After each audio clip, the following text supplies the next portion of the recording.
चलिए तो चलते हैं आगे। अब देखिए यहाँ पे क्वेश्चन नंबर 2 में क्या दे, उदाहरण 1 में दी गई समस्याओं को हल कीजिए। अब देखो उदाहरण 1 है कहाँ, तो उदाहरण 1 देखो कहाँ पे है, ये देखो यहाँ पे उदाहरण नंबर 1। ये जो सवाल दिया है, 1 नंबर सवाल दिया है, 2 नंबर सवाल दिया है, तो इस सवाल को देखो यहाँ बना भी दिया है, साथ में बनाया भी है। हल ये फर्स्ट का है और यहाँ पे ये सेकंड का, तो ये पहले से ही बनाया है, तो मैं इसे क्या ही बनाऊँ, ठीक है, इसलिए मैं इसे नहीं बना रहा हूँ, आप इसमें देख के कर सकते हैं इसको, ठीक है। और मैं बनाता हूँ फिर अगला नंबर, यानी कि तीसरा नंबर सवाल में समझाता हूँ आप लोग को, ठीक है, कोई दिक्कत। देखिए सवाल क्या है, ऐसी दो संख्याएं ज्ञात कीजिए जिनका योग 27 है और गुणनफल कितना है, 182 है। क्लियर है, मतलब दो नंबर का योगफल 27 है और गुणनफल कितना है, 182 है। मतलब कहने का ये हुआ तो कि दो नंबर को जोड़ने पे 27 आ रहा है, तो कहने का मतलब मान लो कि एक नंबर 4 है, एक नंबर 3 है, तो आएगा कितना, 7।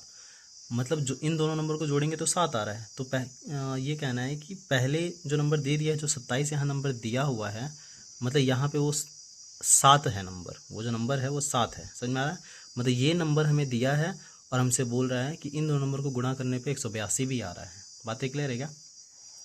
तो यहाँ पे दिया है कि दो नंबर को जोड़ने पे जिनका योग कितना आ रहा है, 27 आ रहा है, तो नंबर तो हमें पता नहीं है। तो जब नंबर पता नहीं होता तो हम क्या करेंगे, हम उसको एक्स लेके चलेंगे। तो मानते हैं कि देखो दो नंबर को जोड़ने के बाद 7 आया है ना, मान लो कि मैं तुमसे पूछता हूँ यहाँ पे, यहाँ देखो मैं पूछता हूँ कि भाई ये 7 आया है, मैं बोलूँगा कि अच्छा बताना कि यहाँ पे का नंबर क्या आएगा, तो कैसे पता चलेगा, तो इस 7 में से 4 घटाएंगे कि नहीं घटाएंगे, 7 में से 4 घटाएंगे तो 3 आएगा कि नहीं आएगा। या मान लो कि मैं ये नंबर पूछ रहा हूँ कि यहाँ पे क्या आएगा, तो फिर 7 में से 3 को घटाएंगे, सही बात है, तो यहाँ पे नंबर पता चल जाएगा 4 आएगा। क्लियर है क्या।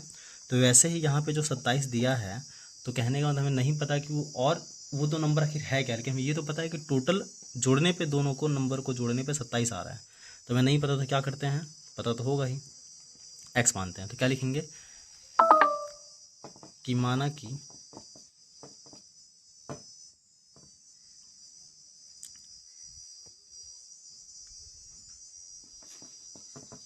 पहली संख्या जो होगी वो एक्स होगी, ठीक है, क्लियर है। तो दूसरी संख्या क्या निकलेगा, बताओ दूसरी संख्या क्या निकल सकता है। हम लोग को पता है कि दोनों नंबर को जोड़ने पे 27 आएगा, अगर उसमें से एक नंबर अगर एक्स होगा तो दूसरा नंबर क्या होगा बताइए। तो दूसरा नंबर ये होगा, पहले से ही 27 आया है, एक अगर हम एक्स मान लेते तो दूसरा नंबर क्या होगा, तो 27 में से अगर एक्स घटा देंगे तो नहीं हो जाएगा 27 माइनस एक्स। क्लियर है, समझ में आया कि नहीं आया। मतलब पहले ही 27 दिया हुआ है, हम मान लेते हैं कि जो एक पहली संख्या थी वो एक्स थी, तो दूसरी संख्या 27 माइनस एक्स होगा कि नहीं, मतलब 27 में से वो एक्स घटा देंगे तो पता चल जाएगा दूसरा नंबर क्या होगा। क्लियर है।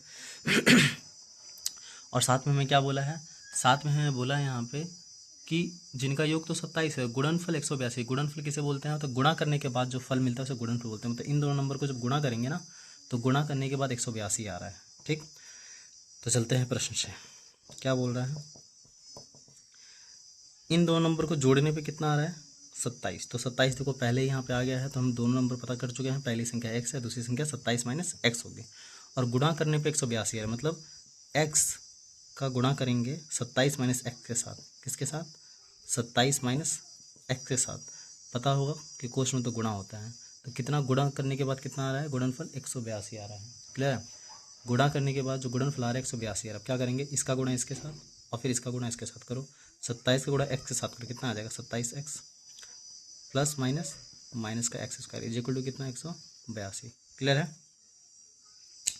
अब चलते हैं, देखो जो द्विघात समीकरण का रूप होता है वो ये नहीं होता, पहले स्क्वायर होना चाहिए, फिर अक्षर होना, अंक और अक्षर वाला होना चाहिए, फिर नंबर होना चाहिए, लेकिन यहाँ पे इस तरीके से नहीं दिया है। तो हम क्या करेंगे, इसको द्विघात समीकरण के रूप में लिखो। कैसे लिखेंगे, माइनस का एक्स स्क्वायर, ये देखो प्लस में 27x है, और यहाँ पे बराबर में कितना 182, और इसको क्या लिख सकते हैं हम इसे लिख सकते हैं माइनस का एक्स स्क्वायर प्लस का 27x, ये जो माइनस प्लस में है इधर किस में आ जाएगा, माइनस में 182 इज इक्वल टू क्या आ जाएगा 0। कोई दिक्कत है, आगे चलते हैं।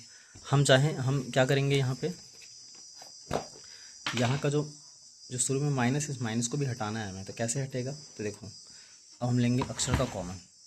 कैसे लेंगे, देखो तो यहाँ लिखेंगे माइनस जो यहाँ पे था उस माइनस को हटाना है हमें ना, तो क्या करेंगे, माइनस को ले लेंगे कॉमन, माइनस कॉमन लेंगे तो यहाँ हो जाएगा एक्स स्क्वायर, ठीक है, और माइनस और प्लस माइनस का 27x, ठीक है, और साथ में क्या माइनस माइनस प्लस का 182 इज इक्वल टू 0, जो आप यहाँ देख सकते हो। यहाँ से मैं कॉमन लिया हूँ, इस तरह यहाँ से कॉमन लिया हूँ, माइनस का x², ठीक है, अब यहाँ पे प्लस का 27x माइनस का 182, तो यहाँ पे माइनस जब कॉमन लिया जाएगा, जब यहाँ पे माइनस कॉमन लिया जाएगा तो पलट जाएंगी सारी की सारी चीज़ें, क्या होगा